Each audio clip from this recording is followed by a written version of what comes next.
Okay. Good afternoon, everybody. Welcome to Connecticut's Old State House. My name is Mariana Garcia. I'm the Public Programs Manager here at the Old State House, and I want to thank you all for coming today to the second program in our limited fall series, Untangling the Tally, a look inside the election process. The mission of the Connecticut Democracy Center at Connecticut's Old State House is to inspire and provide people with a lifetime pathway to active citizenship and the tools they need to take civic action in their own communities. But elections are the cornerstone of a healthy civic life, and that's why we created this series now on the lead up to the 2022 elections to take a deep dive into the election process and to help voters feel more empowered and prepared and confident when it's time to head to the polls this November. Today's program will focus on media and elections and what role the media and information and communications plays in elections in the lead up, during, and even after Election Day. If you have any questions during today's program, just raise your hand at the very end. I will come to you with a mic. And if you are watching online, I invite you to post all your questions on the comment section. We will see them. And we have a wonderful panel of experts here today to talk to us all things media and elections. But first, allow me to introduce to the moderator of today's program, Anita Ford-Saunders. Anita Ford-Saunders, APR, is a veteran of communications and public relations with over 40 years experience in the field. A seasoned writer, producer, broadcast professional, her knowledge of the media is matched only by her community involvement in over 20 civic and professional boards during her career, including the Connecticut Democracy Center. She has been the Director of Advancement Communications at Trinity College, Senior Communications Officer and Senior Communications Consultant for the Hartford Foundation for Public Giving, Vice President of Corporate Communications for Connecticut Public Television and Radio, and many, many other things. Her work has earned her Gold and Silver Mercury Awards for the Connecticut Valley chapter of the Public Relations Society of America, 3 Emmy Awards, and a first place award for excellence in journalism from the Society for Professional Journalists. So thank you everybody very much for being here, and enjoy the show. Thank you very much. It's wonderful to be here. Wow, love that sound. So I'm just going to ask you all to introduce yourselves. I'll introduce you, and then just tell us a little bit about yourself and why you're here. Start with you, Belina. So my name is Belina Diabru, and I'm a media literacy educator, researcher, and practitioner. I've been doing this work for about 27 years, which is hard to believe. Definitely have had a lot more happening since 2016 with this discussion, because a lot of people did not know what media literacy was until that point. And I've been doing a lot of work in the area of the global look at media literacy and disinformation, as well as equity and justice. And so I've had a couple of publications in the last year in regards to that, and then working a lot with civic engagement. I teach classes at Sacred Heart University, and I've been really looking at how youth have been participating or not participating in our voting process. So it's been an interesting time. Yeah, we're really going to talk about that. Yeah. Okay. Jared. Thank you. Jared Ferrari. I'm currently with the Narrative Project, a really long title, so bear with me. Director of Earned Media, Senior Account Manager. We're the state's only anti-racist PR firm. We work with groups, as I just saw the ACLU walk in, CTJA, groups along those lines, Planned Parenthood. I have a background in journalism, about 20 some odd years. I was managing editor of The Hour for about 12 years, which is in Norwalk. Served as a reporter in all those Fairfield County towns along the Gold Coast, Stamford, and then jumped out about 4 years ago to communications, and I've landed myself here at the Narrative Project and enjoy it. Not bad, Jared. Mara. I'm Mara Sutman-Lee. I am an assistant professor of American politics at Connecticut College down the road in New London. And most recently, my work has focused on understanding how voters get their information. In early 2020, I had this little hunch that the information that election officials put out on social media might be important, perhaps, that election cycle. And I'm being a little facetious. It was very important. And I started this data collection project where I collected all of the handles on Facebook, Twitter, and Instagram for every local election official office in the United States. We searched over 6,000 jurisdictions, and we have the state jurisdictions as well, and we are replicating that effort this cycle, and we're looking at all of the information that they put out there for voters. And so I think about information access for voters, both in terms of do voters have the information that they need to vote, and is that information being clouded by misinformation, which I think will probably come up in our conversation today. All right, yeah, it will. Yeah. Thank you. Christine. Yeah, so I'm Christine Stewart. I am the editor-in-chief of ctnewsjunkie.com, and I have been a working reporter in the state of Connecticut for 23 years, and I bought CT News Junkie in 2006. I call it the year of the blog. That was the first year that Lamont ran against Lieberman, and social media really began to take off and really be important. So I've been in it and following it since the very start. Okay, thank you very much. Jared and I were talking earlier about the good old days. I don't know if these are the golden years or the golden age of media, or maybe those golden years were way back then. But how has it changed from, Jared, say, maybe 20 years from ago? It's changed tremendously. I mean, we were talking also earlier, staff sizes in newsrooms have decreased. Obviously, it's fully online now. You mentioned 2006. That was a tremendous year because that was the first year Twitter came into existence. Oh. I think the first time I used it in a newsroom was 2007, and the reporters were out in the field at all the registered voters' offices on their cell phone, and they had to text in, and then we had an API on the website that would.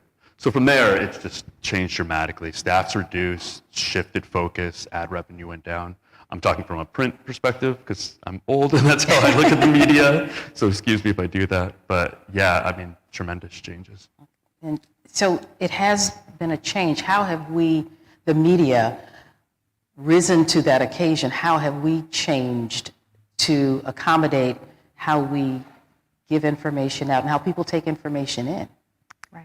I think, well, there's obviously fewer of us to hold people accountable, and I think that there is a lot of individuals putting information out there on social media, and there's not enough of us to research and challenge it. You know, usually there's a little germ of truth in something that somebody tweets out, but you're constantly having to, you know, as an additional part of your job, make sure that the correct information is out there and not misinformation. And a lot of it then becomes based on your reputation and you know, whether people trust you. And I think a lot of this then relates back to 2016 when conservatives felt that they weren't included in the polling data. Right. And I think that, you know, maybe, you know, the pollsters got it wrong because of that. And so there's a growing mistrust of the media also. If I may, Yes, to add to that, Gallup just came out with a poll that really said that this is the worst, probably the second worst time where people have trust in the media. And that really speaks to what is happening right now in terms of how people are getting their information and wanting to communicate. In fact, I would say the news desert problem has enhanced the issue and not retracted from it. And I know several years ago, Facebook Meta wanted to jump into that bandwagon, which I always found kind of concerning anyway for various other reasons that we could talk about, but to sort of extend where we are getting information and newspapers and, you know, broadcasting, and that has not necessarily happened. In fact, the opposite, where we see many more places closing up shop and saying, no, we're not going to do this. And then even to go online, the assumption also would be who the person is who's reading that information. And I think if we're talking about youth, we need to really step away from the way we conceive traditional media, because that's not how they're actually getting their information any longer. So the horse is already out of the barn. Yeah, That. And 100%. Your job is to educate. We talked about media literacy. Sure. Educate young people Yes. how to discern. Yes, I love that word actually. Okay. Because I think that's a deeper word than fact checking. Okay. And I know that there's a lot of organizations that I admire and I respect that do a lot of fact checking protocols that they give to educators and so forth. But I feel like that's so peripheral, and discernment requires that you actually think about the information that you're receiving. Because you can fact check something and it still will be kind of true. Talking about that germ of truth. Germ of truth. Right. But discernment requires that you look deeper and find more information and actually spend the time to locate that information. And that's a harder task to teach. Well, and teaching them how many authoritative sources, what's an authoritative source? How many authoritative sources do you see in this story? And, how much the thing I love about being online and being able to publish online is I can actually give people access to the primary source of information. Right. Okay. So if you don't believe what I'm saying or how I've written it up or how I've paraphrased it, here's the document. Understanding primary source, secondary source, that kind of thing. Mara, you talked about data and the work that you've been doing, the research you've been doing. What have you found out? What have you learned? In terms of the social media data from election officials, it's been actually quite hopeful, although on a small scale. So I want to temper expectations. My colleague, Leah Merbaki, who is at Mississippi State University, we have been trying to understand whether we call it an information ecosystem, and maybe we can challenge that or develop another way to put it, but whether the information ecosystem put out by election officials about the electoral process in particular, whether this is both helping voters, is it helping them register, is it helping them check everything correctly, make sure a ballot doesn't get rejected, sort of the actual mechanics of voting. Right. But then, of course, is it also addressing issues related to misinformation, like I said? And we have some research right now that's under review that shows that in states where the state election official is very active, maybe they're getting lots of earned media, maybe they're doing a lot of outreach events, investing a lot of money in communicating with voters, that voters' perception of fairness in ballot counting is higher in those states. And that's even true for voters who cast a ballot for President Trump in 2020. It's not as high, they're still lower, but if you're comparing those voters to voters in other states where the election official isn't as active, you see lower confidence in ballot counting. And confidence in ballot counting is one of the primary ways in which we think about measuring and understanding confidence in the electoral process.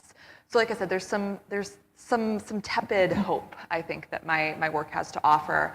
And I think at the same time, I think about the question of this information environment that we're currently in for election officials with a lot of fear, because a lot of their voices as experts get drowned out by misinformation, by people who think that they know more about the electoral process than they do, and when in fact your local and state election officials are your trusted sources of information.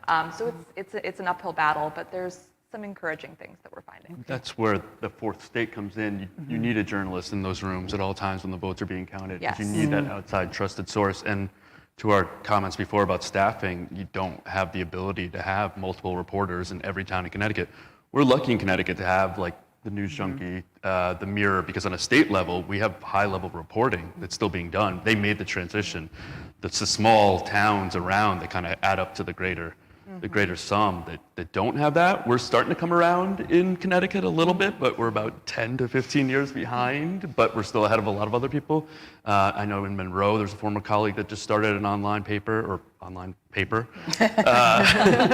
there's ones like that popping up, but the old traditional media missed the ball in making that transition smooth. I think we're still counting some dollars and didn't do it. So the horse can be put back in the barn. Right. A little Well, bit. I mean, even with the election day ballot counting, so the Associated Press does hire people for, I think it's $75 is the pay to go to each of the polling places so that they have results, because election officials are not reporting results to their new online electronic, monitoring system with enough time for it to be newsworthy. Obviously, there's always the after the fact, but Connecticut has always done an awful, terrible job of reporting election results. I've kept reporters in City Hall until 3, 4 in the 3, morning 4 in and the still morning, not gotten results. until they get the actual sign Yeah. off from the registrar. Yeah. But may I ask, this is actually where I think civic engagement is incredibly important, because some of this would be alleviated if we had community involvement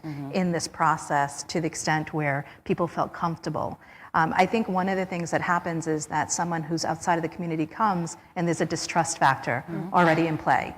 And so that adds to the problem of how people feel about their vote, is it actually getting counted? Who's deciding? And then the outcome of that is when someone's walking out and talking to a polling person, it's a stranger. Well, I'm going to say whatever I want to say, not necessarily what I actually did. And I think that in part is also what contributed to 2016, because as polls were coming out and people and the things that were being said, there was a little piece of me just watching my own community that I knew that could not possibly be true. So it was fascinating to watch the dynamic. Boy, we got it really wrong. We got it really wrong. Really got it wrong. So let me talk about two different things. You mentioned community involvement. Right. And educating media literacy. When do we start educating people, young people, right, about media literacy? Well, if it's me, I have to be honest with you. If you're going to have a child, you should be. I think it should be part of prenatal classes. I am not kidding. Seriously. And I'm being very honest about it. It was for my daughter. And the reason why I say that is because what happens is that as a parent, you're using now the technology as a babysitter. And that starts, I mean, I'm sure you've all been in trains and planes and everything else, and here's a parent with a cell phone in front of a child or an iPad, and there's not a lot of thinking going behind, like what's actually happening, where's the child clicking and going, and maybe they don't understand necessarily what's there, but that evolves to them being in school eventually. Right. And so that keeps continuing, and so the need for thoughtful understanding of how media affects us, the time, I mean, certainly in the last few years with COVID, we really have to address screen time a little bit more because it's changed things. But yeah, for me, I would say prenatal. I have thoughts on this from the college student perspective, and I've been teaching, this is the start of my 6th year of teaching, and I was a teaching assistant in graduate school, and I have seen, and this is a hypothesis, I'll put that out there as a researcher, a good careful researcher that deserves some testing, but I have observed an increase in a deep skepticism that my students have of traditional media, of scholarly articles. And it's not, I will assign things that are complex and I'll walk them through and, well, I'm not sure I buy this finding. I'm like, well, here's what they did. And it's almost like there's nothing that I can do to gently open up their perspectives if a finding doesn't comport with something that they previously held. And that's not happening all the time, but it does happen, and I feel like I've seen an uptick.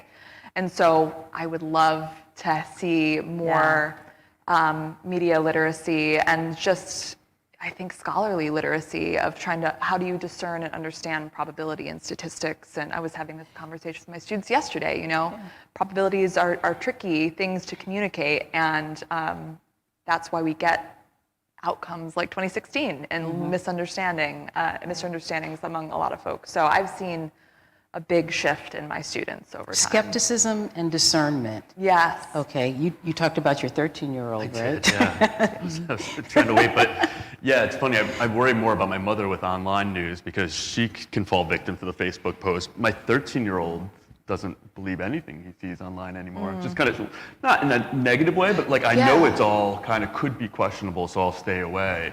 So it's weird to see that kind of dichotomy. Yeah. So I think, again, start as early as possible. I know my kids have heard it from me, probably don't want to, but we talk about politics, and civics is so missing in schools. It's Well, I've seen an increase just in this election cycle, just within the past few months, of people not being able to discern what an opinion column is from what reporting is. Right. Yeah. And having to explain the difference to them on several occasions. And I'll go right on social media and be back and be like, this is an opinion and this is a news story, and there are differences between the two. Right. So and, true. And I just want to add to that, this is actually, I think, one of the main issues that we're having, which is that people can't see the difference between opinion and news, because most of our news that we watch, especially in our 24-hour cycle news, happens to be opinion. And within that time frame, you get a small section of actual news, but then you end up going into and watching a newscast where 5 people are sitting, each deliberating the news.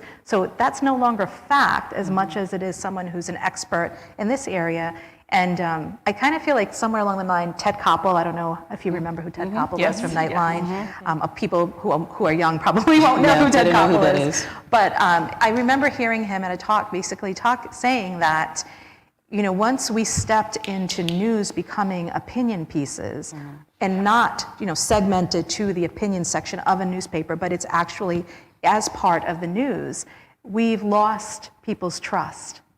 And I think that really says something about what's missing, which is that trust factor. So is it time for a junior Connecticut news junkie, junior junkie online? Yeah, well, my 7-year-old wants nothing to do with it. Refused to be interviewed on the first day of school. She was like, no, I don't want to be in the local paper. We do So have I to think start. that there is, even at the smallest grade levels, there's a need for it, but there is a skepticism. Yeah. Okay. So the state of Connecticut has hired a cybersecurity analyst. Did you know that? To combat misinformation before it goes viral. You think this is helpful? It's going to So be. this is the second year that they've done this. Oh, wow. So they did have one last year. This person has moved on. It's funded with some federal grant dollars. And so they recently onboarded this gentleman at the end of September. And so, his job is to fight against the misinformation of where your polling place is, or that, a bag of ballots was found on the side of the road, the things that create distrust and make people have greater apathy and not go out to the polls. And so that's his job. There's concerns, obviously, from some certain politicians that, the job would be to take down posts of a partisan opponent, but that is not the job of this person. So there hasn't been anything, I don't know if there has been anything grandiose discovered or anything like that, but there is, with Connecticut right now, the absentee ballot process, and you have to get an absentee ballot application in order to apply for the absentee ballot, and now that can be done online, and so there's a little bit of mistrust, and the campaigns are pulling out absentee ballots, so people are receiving maybe 2 or 3 absentee ballots, and they don't know if they've, they're returning the right one, or why this ballot is even showing up at their house. So, Very interesting. So, what do we do about it? We talked about we really need to teach young people. What about people our age? You're worried about your mom. Okay, you're worried about your mom. Okay, we know what we need to do with young people, but then what do we do with people who've already formed those opinions and are going down a path that is distrustful or scary even? Right. Well, there is not an easy answer to this question, and I don't mean to be so pessimistic. We were talking about this earlier before we started, how changing minds, opening, I like to think about it as like opening minds, because it's not that you are going to be able to get into someone's brain and flip their thinking, but I talk to my students about it like you're creating the conditions for a new perspective. And to do that, the person you're talking with has to feel understood. It has to feel, it's as simple as that. And this is, again, my one-on-one experiences with my students. But it is on a broad scale if we're talking about interventions that would reach thousands, tens of thousands, hundreds of thousands of people. Cultivating that type of connection is much more difficult. And I like to think about what you were just discussing with the cybersecurity misinformation, challenging misinformation, pairing that with so much transparency and information from official sources. I think election officials need a PR department. I feel like they need a marketing department. One of the nonprofits I work with, their tagline is literally "Democracy needs a marketing department," and a lot of election officials will say the same thing. And so, if we can, do the best we can to limit the pernicious misinformation, disinformation from sinking its teeth into our brains, for lack of a better way of putting it, I think that will go a long way. But yes, there are, of course, folks who I think understandably are going down these paths of believing very, very wild claims, and it's a different set of mechanisms that I think about in terms of how we actually undo that. well, and do you feel that it's the older demographic? I actually don't know. I don't Okay. know. I think that that, like I said, because I see this deep skepticism among my, and I want to say also, healthy skepticism is a beautiful thing. That's what critical thinking is, you know. But I see this deep skepticism among my students, and I think that it's just a different sort of brand of going down the quote unquote wrong path, where younger folks seem to be just skeptical of everything. And, you know, perhaps it's more likely that an older demographic would fall into more conspiratorial thinking about elections and things like that. So, you know, that's not survey data I have off the top of my head, but I think it's a reasonable expectation. And I might argue against that as well, because I know that Pew puts out the data about our elderly citizens and them getting more misinformation, and yet I find that I speak to more of our older population, and because they do actually invest the time to read and look and listen to the media, that's not necessarily the case. I think it's a little off balance to think that you know, it's one versus the other. I actually think everybody needs a little bit of literacy help, and I would say certainly media literacy, because I believe it doesn't matter where you're at. There's always going to be a new technology tool, a new way to get to someone. And that's going to require that you actually have some thinking behind it. And I'll also note, you know, I know you mentioned Twitter earlier, and just a little fun fact about Twitter. The reason why Twitter took off is because of the plane that landed on the Hudson. Because there were people who were there tweeting about it, but news wasn't using it. I used that photo. Yeah, exactly. But it had been used in the Arab Spring. It had been used by people in war, and still used in Ukraine, certainly when the war is going on. It's been used in really amazing ways. The problem is that we don't have any guidelines. There aren't any laws about the way in which social media is out there. There's an attempt being made, we're going to fact check this, we're going to do this, but they're companies that have been kind of allowed to do whatever they want to do for a very long time.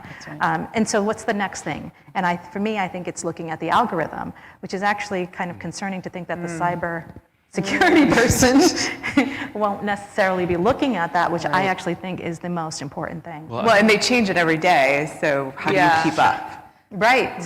So it's like, it's difficult. Right. Yeah. I still go to Twitter for my election results. I mean, it's the first place I check to get those people that are actually at the polling places to get the numbers. I think in general, it's a detachment, whether you're young or old. And to your point before about opinion pieces, just that education around what's opinion and what's news. I have an aunt that watches MSNBC all day and is convinced that's the news. And I know people that watch Fox News all day. That's analysis all day. It's just opinion, and they don't see that as anything but that. So good news sources in front of people, and again, I keep going back to it, but starting at a local level, so you reduce that sense of detachment from community and what's happening on your local boards and commissions. It's really important, and when people see it face to face and the consequences of some of these decisions. I mean, we don't want to bring January 6th up into it, but you saw those people when they got into court later on being like, wow, I didn't realize this was that's serious. Jared, talk a little bit about why local is so important. We start with, all news is local, right? But why is it so important? I mean, I used to say when I was young, investigative journalism, that's what I want to do. We're going to be really hard hitting. I think when I first took over a paper, it's like, we're going to go get them. Then I got in there and I realized, the first call was like, why isn't the pasta supper on page 3? And why wasn't this? And I was like, man, this is really important to people and how their community operates on it. When their trash is going to be picked up, I'm like, okay, if we do all that well, then we could go do the investigative pieces. So you need that foundation, like what's happening on their local boards. How are my taxes going to go up and down? How is this school being broken apart and kids being sent here, or for what reasons?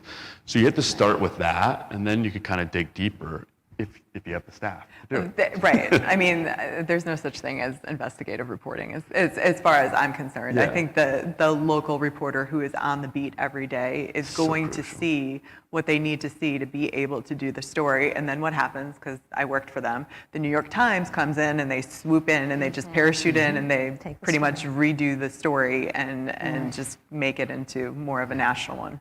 Yeah, that's a little scary. So let me talk about disinformation and inoculation against misinformation. I explained to you all before, I am a member of the Public Relations Society of America. We have a website called Voices for Everyone, and we talk in depth about disinformation. And one of the research little pods they have talks about inoculating people against misinformation and disinformation. Is that possible? Do you want to start with the positive piece and my concern? Sure. Yes. So I think that it is possible, but we have to have caveats about what we mean by possible in terms of what the impacts are. So I have some pretty compelling research that shows that a Trump voter in a state with an election official who is very active in educating voters, they're going to have more confidence in ballot counting than their counterpart, Trump voter in another state. But that doesn't mean they're going to be as high as the average voter.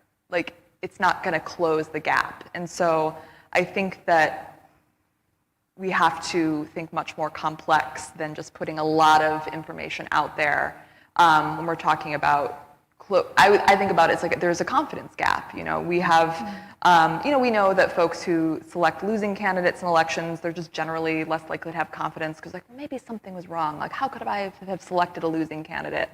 If folks have bad experiences at polling places, they're also, oh man, it doesn't seem like my ballot was counted or my mail ballot was rejected. Like, they're also less likely to. So there's all of these things that we can address that don't necessarily deal with mis and disinformation, but that can boost, I think, voters' immunity, I guess, for lack of a better way of putting it. But no, it's not that there is a catch-all or a cure-all, but I think about it as very much it's easier to prevent that from taking hold.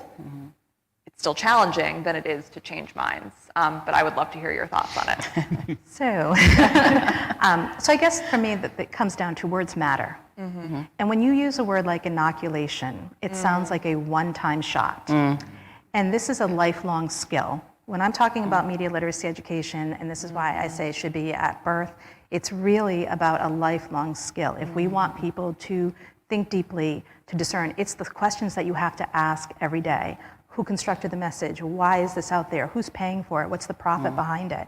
And it doesn't just come down to just what's happening with the election. It's about everything around us, the advertisements that we see. Right. Why did you choose to buy what you chose to buy? Why you're buying a house, information in general, all of it.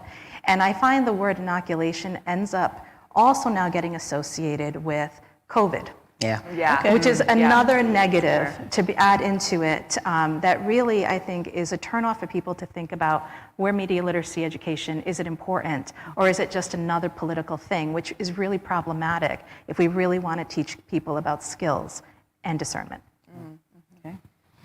I don't disagree. No, that's a really important point about, there's a bit of, I don't know if I would call it misinformation, but there's a bit of a misleading idea behind Right. This challenging misinformation as like it's a one-time shot, because no, you do want it to be like this repeated. You want it to be an ecosystem that is cultivated and developed over years. Yes. And so when you live in a place where your elected officials are very active in communicating, that's not a one-time thing. That's consistently happening every election cycle. So. And I'll say for my current field now, communications, I mean, not everybody operates, not to plug my own firm, the Narrative Project, is this necessary is one of the first things we ask ourselves when we do things. Are we being transparent? We had a poll that came out from one of our partners, I won't say who, the other day. They're like, how do we appear in this? They paid for the poll. I'm like, say you funded the poll. It's that easy. Not every comms firm is necessarily doing that because their job is to serve the client. Right. There is disinformation that needs to be, maybe not directly, but it's clouded a little bit. So the more people are educated about what they're reading, the better. Right. Yeah, I don't know how we're doing on time, but I do have a question about how is Connecticut doing? I mean, I will be so happy when November 8th comes because all I see are the ads on TV and it's making me crazy. How are we doing with misinformation? No, I thought it was really interesting that you just said the ads that you see on TV, because I would wonder if our young youth are actually seeing any ads. I'm a political reporter, and I have not seen any ads because I don't watch cable news. I watch cable news streaming, but it doesn't have any advertisements that go along with it. I've seen maybe one or two on one of the streaming YouTube. services. My son gets a lot on YouTube. He watches Ned Lamont and Bob all day. Oh, On really? YouTube? Oh, Yeah. constant. Wow. I mean, I know that some of them have purchased, but I guess my TV consumption is probably not as high as I walk others. by the iPad or something every once in a while. See, there goes Ned. There goes Bob. I saw Ned at the Hartford Half Marathon a couple There you go. weeks ago.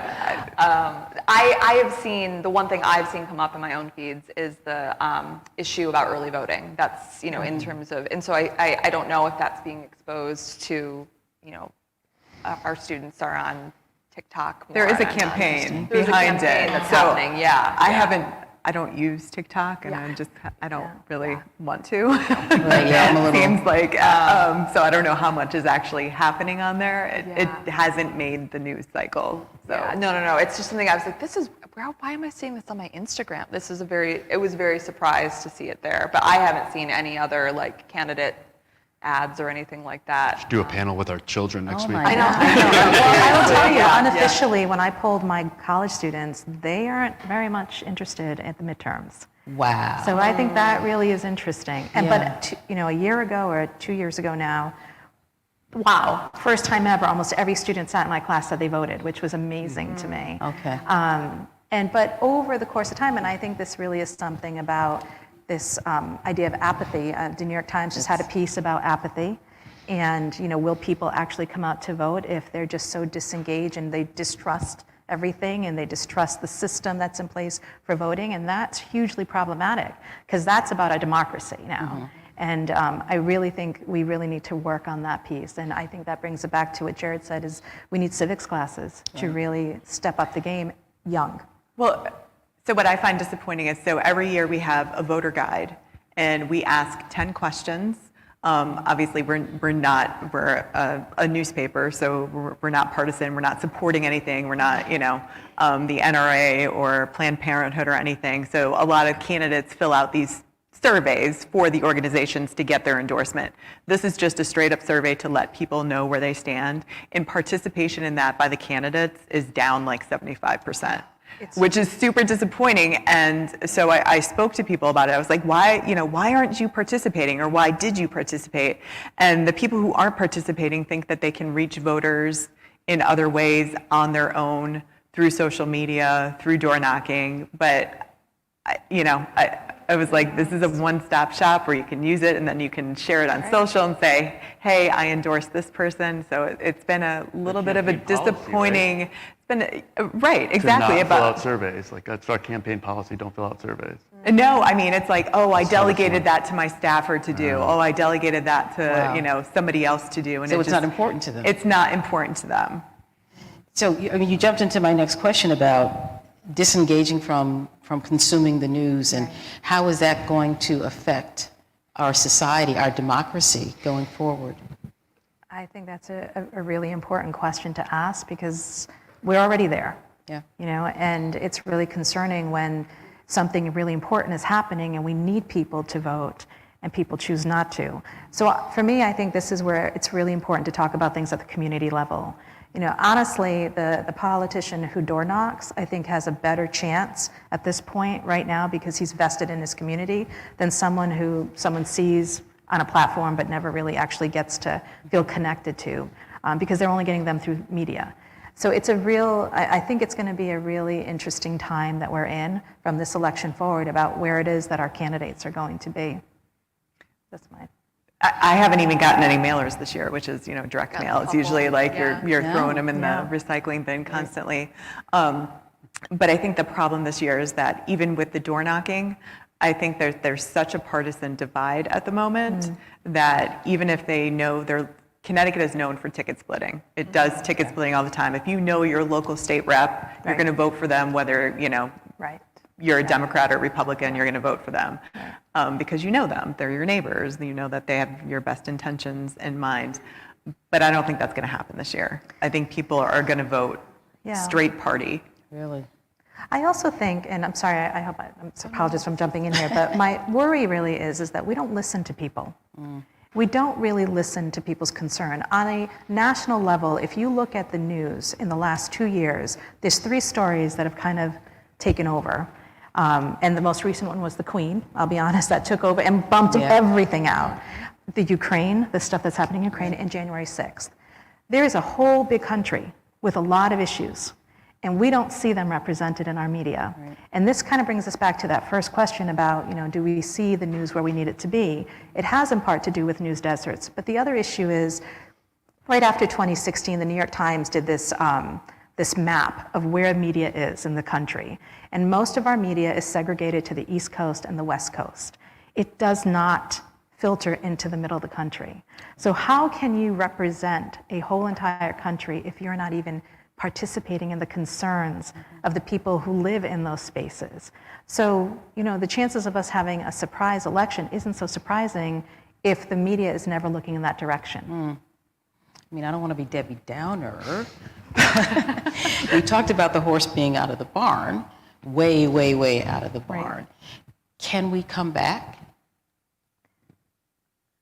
I think that what you said about listening just really raised my antennas in some hopeful ways, but the process of coming back is not going to happen overnight. Right. I think about how, as an elections expert, I get approached by friends and family and, who have legitimate questions, like, hey, I saw this in a box of absentee or whatever it is, Right. And usually the first thing I say to them is, thank you so much for coming to me. Looking at what you've shared with me, it's so clear to me why you've arrived at that conclusion. I understand. Right. You're incorrect, and I don't necessarily follow with that, but and in terms of coming out of or coming back from this, it's those types of community level, grassroots level conversations. My impact extends to the folks in this room, people who are watching, my classroom. Understanding what your network of impact is so important, because otherwise it is very easy to get lost in a sea of hopelessness and just completely disengage. But listening and, as myself as an educator, creating a space of understanding, and dare I say safety, that hey, it's okay that you made a mistake, that you misinterpreted this piece of election information. I'm an expert, this stuff is complicated, let me help you walk through it. Those little things can go a long way and do have a ripple effect, but it's not going to be overnight change. So many people don't have an expert to go to, like you, is the problem. And then they also don't have, so I think it also goes back to how we finance and fund the media and reestablish newsrooms, because they have not only been decimated, we're down 26% newsroom employment since 2008. There's only about, I think the last statistic from Pew was there's only about 140,000 journalists across the country, period, to cover how many, news events that are happening. And, TV news, local TV news, their revenue model is falling apart too, as everybody cuts the cord, and their revenues fall off. So there's going to be even fewer people out there to cover things. We talk about in journalism that wall between church and state, the advertising and the newsroom, but that's really important, because in a newsroom, a journalist's drive is to cover the whole community. It doesn't matter if they bought the paper or subscribed to the online, they cover the community and they're kept separate, that firewall between advertising. So that model does need to be fixed. It's being fixed in some ways, because it's really important to have those independent journalists out there reflecting the community. I used to have a city hall reporter that said, is reflect the community back upon itself. And that's crucial. That's the job of them. But as we get into more analysis, we get away from that. Before we go to questions, if anybody has any questions, let us know. What was your vision when you started the Junkie, Connecticut News Junkie? Why? So I didn't start it. I bought it from somebody else who had started it. Our goal, and it's still our goal, is to be public service journalism and to serve the public in any way we can. There was no revenue in the early years from 2006 to 2008. There was no revenue. So there's still not enough revenue to sustain, a handful of reporters and contributors and columnists. So it's a struggle, but you don't go into journalism thinking you're going to get rich. That is very true, very true. Not sure how I'm doing on time, but does anyone have a question in our audience or online? Mariana's getting that microphone. Yeah, if anybody has any questions, just raise your hand. I'll come over to you with the mic. And if you're watching online, also remember that you can post your question in the comments section. How are we doing on time? 10 more minutes? Okay. 48. Okay, great. I'm going to ask each one of you, and think about this a little bit. A big, bold move. If you could make a bold move to change this, what would it be? I mean, it could be, you know, you got $1 trillion, okay? What would it be? See, money goes against the journal. We don't get into it for money. So you give us money, we don't know what to do with it. We don't know what to do. What is that? I would definitely have more media literacy educators because I do think we definitely need to have education in this area. So I would say that's one piece of it. But I also think that we need to have community newspapers again. And I think that's an important piece because the community itself is the one that it will extend from where they're at to outside to the rest of the world. And we need to start really, I'm using the wrong word, but I'm going to say harvesting it, but really growing that because it is fundamental to our society, it's fundamental to our democracy. And then the extension of that, or where it can go, I think, is where do we have children who want to then be future senators or future president? Because if you ask kids right now, they're not interested in going into politics. They're not interested in going into education either, which is really sad. But it makes me ask the question too, do they want to be journalists if everything about these fields has become so negative? So I do think we need to really work on showing what the benefits are of someone who does what you do and the community and work in that way, so that they understand that the media is an extension of the community as well. Bold, Jared. But CTN does a great job, PBS, I mean, those kind of models, NPR model, create a trust and pump money into that, I guess. Get more reporters out there and maintain that firewall that I talked about before. That's what you need. All right, I've had a little bit more time to think. Say something a little bit bolder. Throw money, all of the money at local institutions, local news, and election officials. They need more funding. Everyone was up in arms in 2020 about the Zuckerberg dollars and money coming in from nonprofits. And my response to that is, you don't like nonprofits putting money to support elections, then fund elections. Support election officials report one of their number one concerns is a lack of resources. And usually the first thing to go when they don't have resources is outreach to voters. And so I think, if we could combine our ideas like universal media literacy, as much funding as election officials need to administer elections, to engage in voter education and outreach, because they are the stewards of American democracy. They are the ones who are, the election officials and poll workers are the ones who are making the machine run. And we need to value them more and support them more. Unfortunately, in this day and age, they also need literal protection, physical protection. And so that is where if I had, endless amounts of money, I would pour a good chunk of it into supporting their work so they feel like they are safe and able to connect with voters and build trust. So yeah, that's my pie in the sky idea. Okay. I would say universal media literacy, or force institutions of higher learning at least to have media literacy be one of the electives that you need in order to get past that first year of college. I mean, I would start as young as grade school, but I think as far as a good place to start is making sure that it's available in colleges. Election officials, we talked a little bit about this, Jared, about those people who get involved at that level often move up and maybe run for offices and things like that.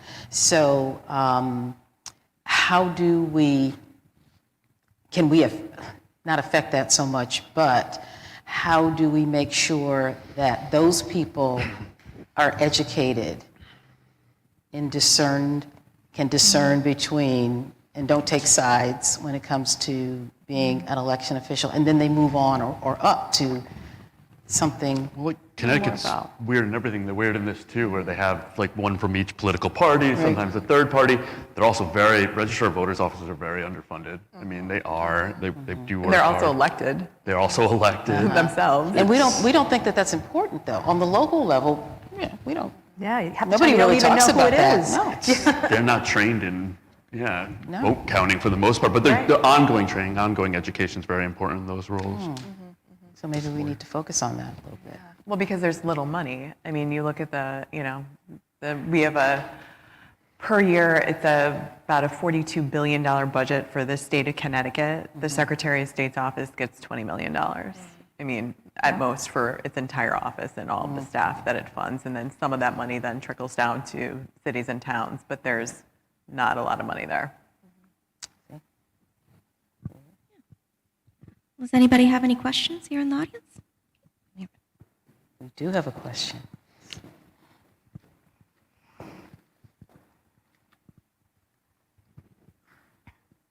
Yeah.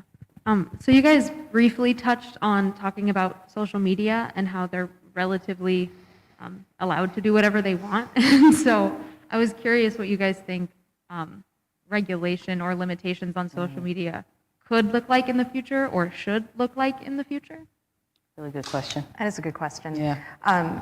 Well, there's a little known secret that there's actually one little regulation that in place, although I don't really understand how it's functioning, but it's called the right to be forgotten, which is something that the EU has done a lot of work with. So interesting, if we look at this globally, what happens in other countries with social media is much more enforced. There's many more laws in place than here in the United States. We literally have none. You would think after the whistleblower from Facebook, we would have had all these new things thrown out, and we really have not. But there is one little glimpse, and it is this idea that you can ask for whatever your self is that's online, your digital footprint, to be removed, which I think would be really important for youth. Especially because we all know, I mean, I grew up without these digital technologies. We all make mistakes. Things get out there. But there was no way of actually removing it. And I would watch my college students try to purge pictures and images and anything that they could at the end of graduation, especially if they were trying to get a job at a law firm or a specific type of job that needed them to not have that. So it's unknown because it was only covered once. It was a blip. So I don't even know the extent of what we actually have here.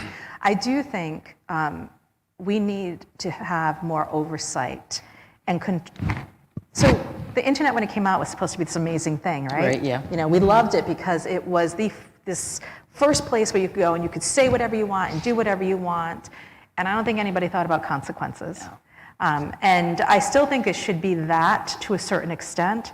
But I do think that there should be some personal rights that individuals have within that space so that you can at least reclaim your life. You know, and that's I don't know if anybody has any other. I love the right to be forgotten.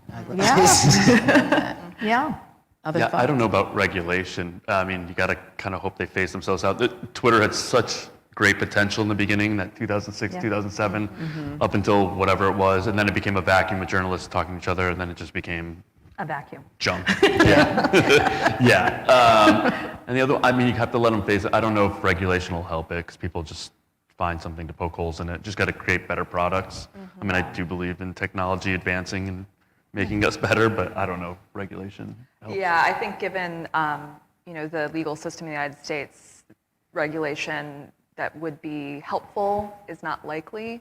And so I try to think about proactive things that can be done. I think that something that I've just heard among my students is they are starting to think a little bit more about some of their social media circles is like, this is where I go for a little bit of community and connection. And so rebranding God, that make me sound like rebranding. I'm not a marketing person, but like rebranding what those spaces mean. And I think about my own social media presence, I don't go to social media for news. I will go to the Hartford Courant, I will go to the Junkie, the Day down in New London, and then some national news outlets. But I think that anytime you slap a regulation on something, there's going to be someone who's going to poke a hole in it, or there's going to be a backlash. And it's not that things shouldn't be regulated. It's just that we want to think about those changes relative to what human nature is. I think about the backlash to masking, where, like when you're being told to do something, or when you're being told that this and that is being restricted.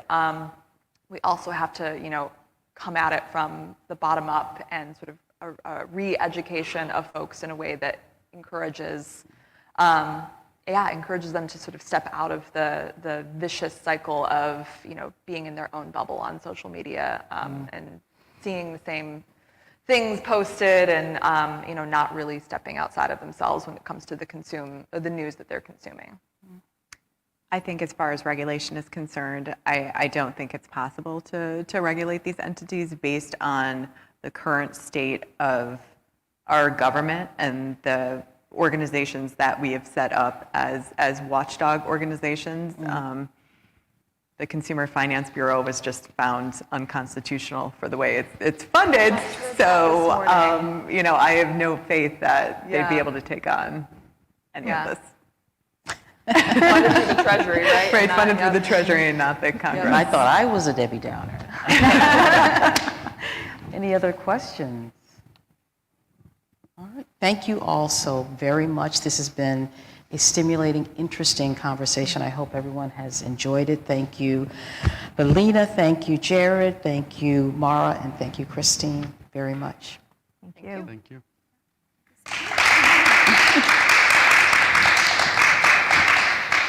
All right, thank you so much to all of our speakers, and thank you, Anita, for wonderful moderating, and thank you, everybody, for coming down, if you're here in person, or also if you're watching online. I hope you enjoyed today's program.